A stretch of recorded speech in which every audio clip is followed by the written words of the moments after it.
నారాయణపేట జిల్లా అమ్మిరెడ్డిపల్లిలో దారుణం జరిగింది. తేజశ్రీ అనే చిన్నారిని దుండగులు హత్య చేశారు. చిన్నారి తల్లిదండ్రులు పొట్టకూడి కోసం హైదరాబాద్కు వలస వెళ్లారు.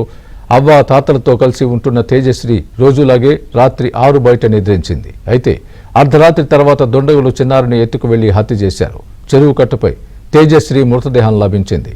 చిన్నారి కాళ్లకు ఉన్న పట్టీలు, చెవి దుద్దుల కోసమే చంపేసినట్లు పోలీసులు అనుమానిస్తున్నారు.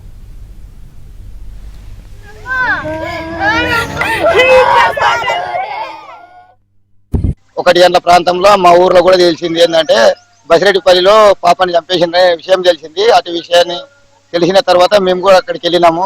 తర్వాత పోలీసు వారు వచ్చారు. అందరు వచ్చి డాగ్ స్క్వాడ్ ని కూడా తీసుకొని వచ్చిండ్రు, పరిశీలన చేసిండ్రు. అయితే పాపని ఇంటి దగ్గర వండుకొని ఉంటే ఆ పాపని ఎత్తుకొని వచ్చి చెరుకట్ట చంపి పాడేసిపోయినరు. కానీ మరి చైనాలు తీసుకుపోయినరు పాపవి.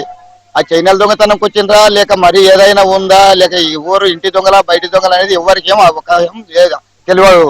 కానీ ఈ దానిపైన చట్టరీత్యా చర్యలు బాగా తీసుకొని మాకు తగిన సహాయం చేయగలరు.